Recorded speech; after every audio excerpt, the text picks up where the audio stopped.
Good day, everyone. For today's discussion, our topic is World Trade Organization. So this is the logo of the World Trade Organization. The World Trade Organization, or WTO, is the only international organization dealing with the global rules of trade. Its main function is to ensure that the trade flows as smoothly, predictably, and freely as possible. So what is trade? Trade is a basic economic concept involving the buying and selling of goods and services with a compensation paid by a buyer to a seller, or the exchange of goods or services between parties. Trade can take place within an economy between producers and consumers. What is World Trade Organization? World Trade Organization, or WTO, is an international institution that oversees the global trade rules among nations.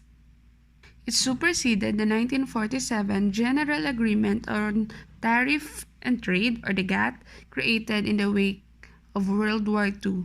The WTO is based on agreements signed by the majority of the world's trading nations. The main function of the organization is to help producers of goods and services, as well as exporters and importers, protect and manage their businesses.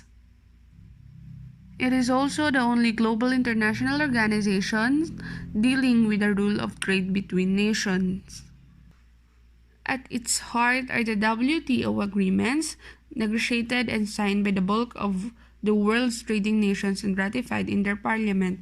The goal is to ensure that the trade flows as smoothly, predictably, and freely as possible.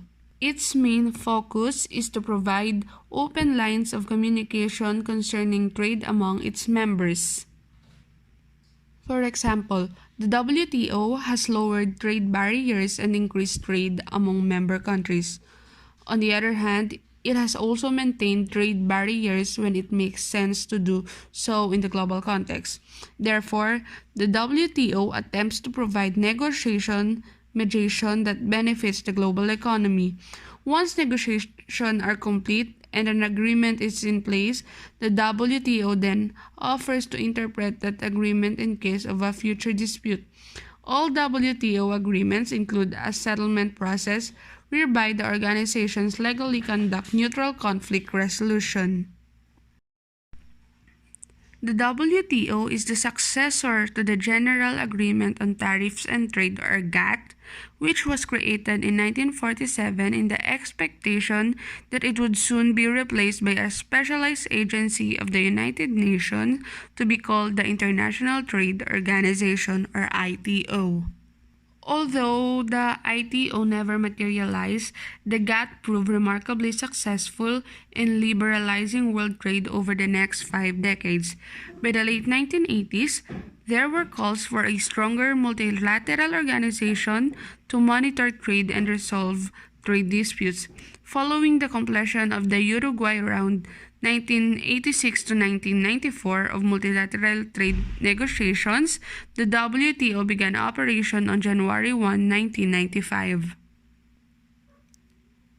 There are 150 members of the World Trade Organization, representing over 95% of the world trade, 31 observer government, and 7 international organization observers.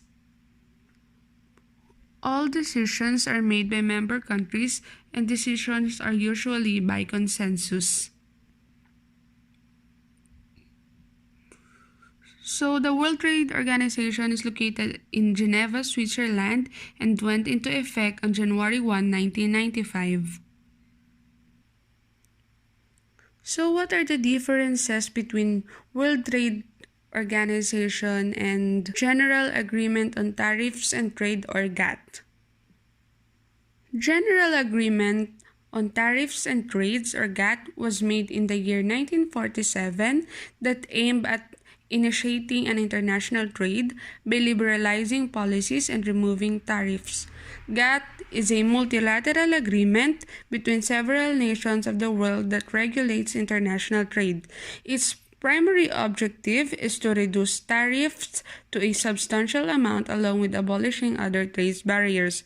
But in the year 1995, World Trade Organization or WTO replaced GATT. WTO, which is a global organization, encourages and facilitates inter-country trades and also helps in resolving trade disputes.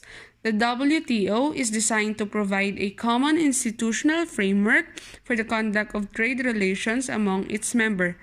The WTO's creation, as a result of Uruguay Round, marked the biggest reform of international trade since after World War II.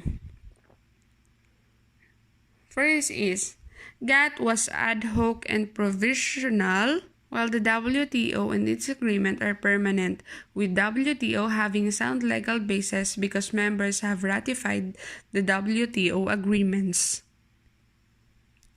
GATT refers to an international multilateral treaty to promote international trade and remove cross-country trade barriers.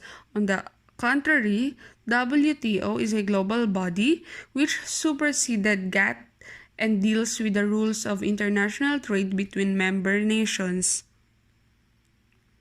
While GATT is a simple agreement, there is no institutional existence but have a small secretariat. Conversely, WTO is permanent institution along with a secretariat.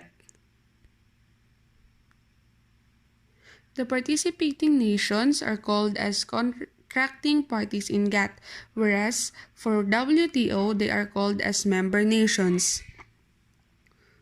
Then, the grandfather clause in the Protocol of Provisional Application in GATT 1947 has not been carried forward to WTO, while WTO contains an improved version of original GATT rules or the GATT Rules 1994. GATT commitments are provisional in nature, which after 47 years the government can make a choice to treat it as a permanent commitment or not. On the other hand, WTO commitments are permanent since the very beginning. The scope of WTO is wider than that of GATT in the sense that the rules of GATT are applied only when the trade is made in goods, as opposed to WTO, whose rules are applicable to services and aspects of intellectual property along with the goods. GATT agreement is primarily multilateral, but the plurilateral agreement is added to it later. In contrast, WTO agreements are purely multilateral. The domestic legislation is allowed to continue in GATT, while the same is not possible in the case of WTO. Last, the dispute settlement system of GATT was slower, less automatic, and susceptible to blockages, unlike WTO, whose dispute settlement system is very effective. So, what are the 6 key objectives of WTO?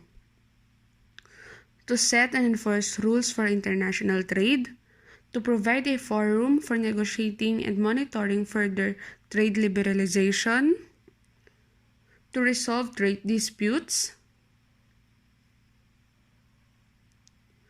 to increase the transparency of decision-making processes, to cooperate with other major international economic institutions involved in global economic management, and to help developing countries benefit fully from the global trading system. Although shared by the GATT, in practice these goals have been pursued more comprehensively by the WTO. For example, whereas the GATT focused almost exclusively on goods, though much of agriculture and textiles were excluded, the WTO encompasses all goods, services, and intellectual property, as well as some investment policies.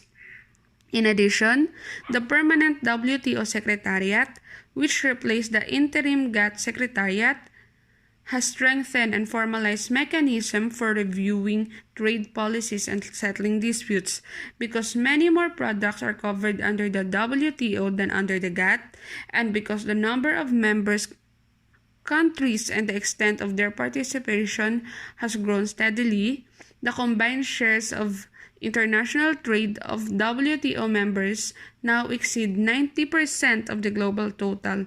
Which is open access to market has increased substantially.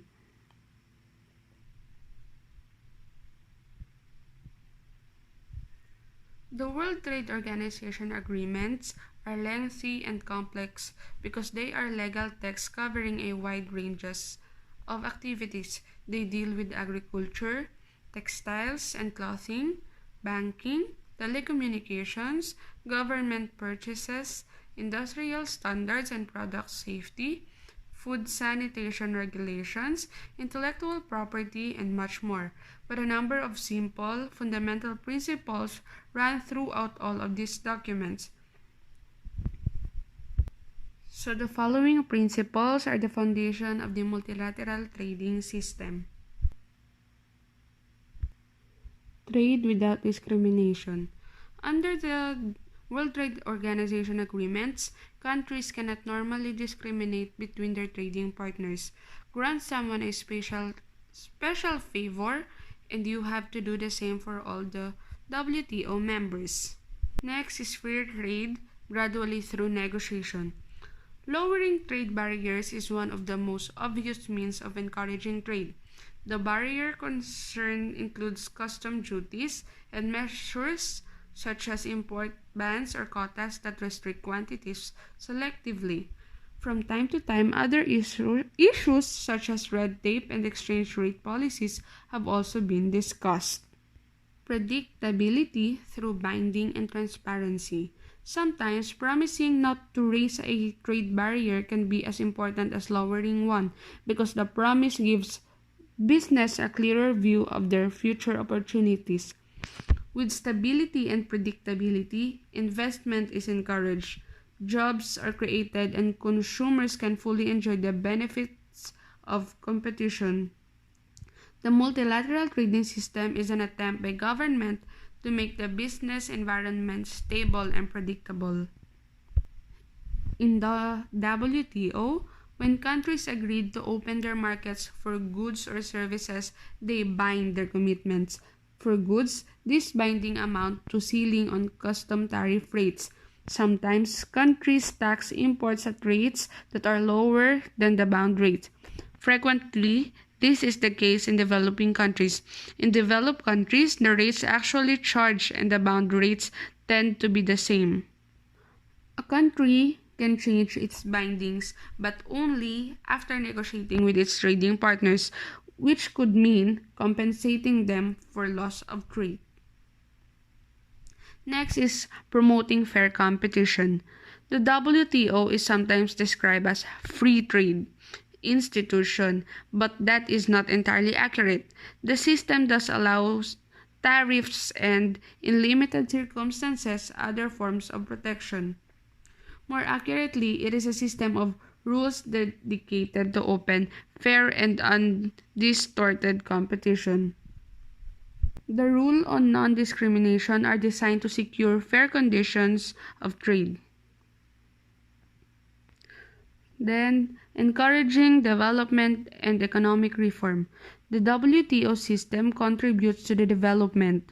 On the other hand, developing countries need flexibility in the time they take to implement the system's agreements, and the agreements themselves inherit the earlier provision of GATT that allows for special assistance and trade concession for developing countries. So the rules embodied by WTO serves at least three purposes. First, they attempt to protect the interests of small and weak countries against discriminatory trade practices of large and powerful countries. The WTO's most favored nation and national treatment article stipulates that each WTO members must grant equal market access to all other members and that both domestic and foreign suppliers must be treated equally. Second, the rules required members to limit trade only through tariffs and to provide market access not less favorable than that specific in their schedules. Third, the rules are designed to help government resist lobbying effort by domestic interest group seeking special favors. Although some exceptions to the rules have been made, their presence and replication in the core WTO agreements were intended to ensure that the worst excesses would be avoided, by thus bringing greater certainty and predictability to international markets. It was thought the WTO would enhance economic welfare and reduce political tension. So what are the main function of World Trade Organization? So its main function includes administering World Trade Organization trade agreements, providing a forum for trade negotiations, handling trade disputes, monitoring national trade policies, providing technical assistance and training for developing countries, and ensuring cooperation with other international organizations. Through negotiations among its member states, the WTO has established a system of agreement regulating international trade. Next is the WTO membership benefits. There are 164 members of the World Trade Organization, accounting for the majority of the 195 in the world. They join to enjoy the benefits of greater international trade conferred by the WTO. First, the WTO helps trade throughout the world flow smoothly through its trade agreements. Members of the WTO know what the rules are, and they understand the penalties for breaking the rules, which create a safer trading arena for everyone. Next, the WTO also provides its member with a fair method to resolve trade disputes. They don't have to resort to violence or war. It prevents trade protectionism, a practice that hinders economic growth. Next, the WTO grants each member most favored nation status, which means that WTO members must treat each other the same and not give preferential trade benefit to any one members without giving it to all. WTO members also have lower trade barriers with each other, including tariffs, import quotas, and regulations. Larger markets leads to greater sales, more jobs, and faster economic growth. Their membership gives them immediate access to developed markets at the lower tariff rate, which gives them time to catch up with sophisticated corporations and their mature industries. They don't have to remove reciprocal tariffs in their market until later. As a result, developing countries don't immediately have to open their markets to overwhelming competitive pressure.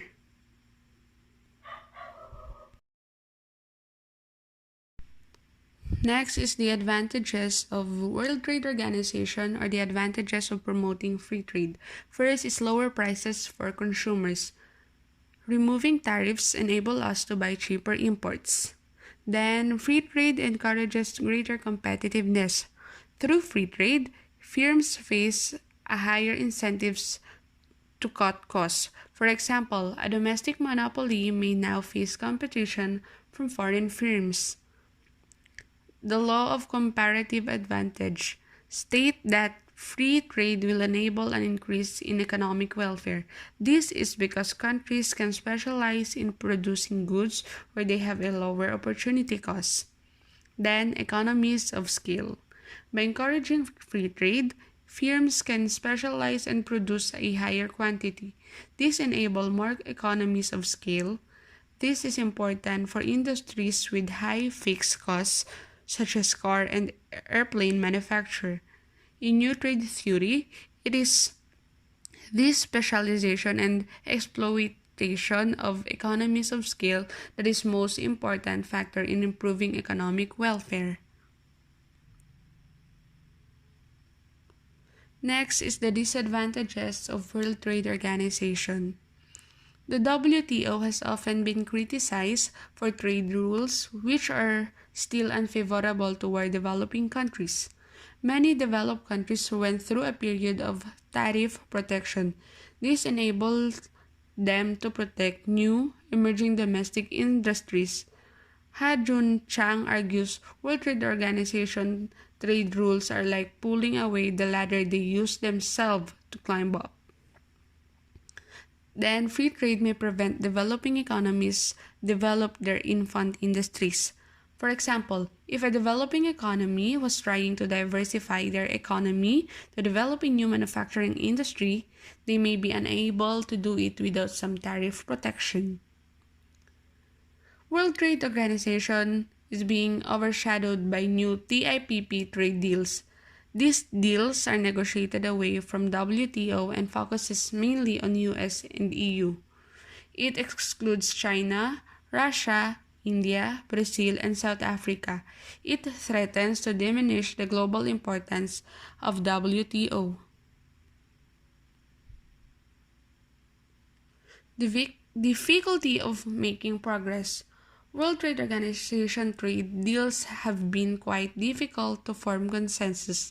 Various rounds have taken many years to slowly progress. It results in countries seeking alternatives such as TIPP or local bilateral deals.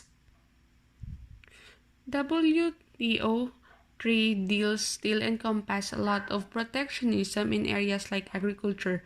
Protectionist tariffs which primarily benefits richer nations such as the EU and US. WTO has implemented strong defense of TRIPS or the trade-related intellectual property right. These allow firms to implement patents and copyrights in areas such as life-saving drugs. It has raised the price and made it less affordable for developing countries. Lastly, WTO has rules which favors multinationals. For example, most favored nation principle means countries should trade without discrimination. This has advantages but can mean developing countries cannot give preference to local contractors but may have to choose foreign multinationals, whatever their history and repatriation of profit, investment in area. Next is the body of World Trade Organization. The highest level body in the World Trade Organization is the Ministerial Conference, which is the body of political representatives or the trade ministers from each member countries.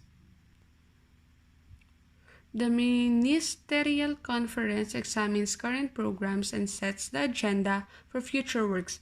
It must meet at least every 2 years.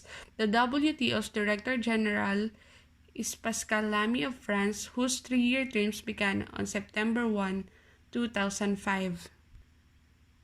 Next, the body that oversees the day-to-day operation of the WTO is the General Council, which consists of representatives from each member country. The Council generally meets monthly and provides a forum for countries to discuss a range of trade matters. The U.S. delegates to the General Council is the Deputy U.S. Trade Representative in Geneva.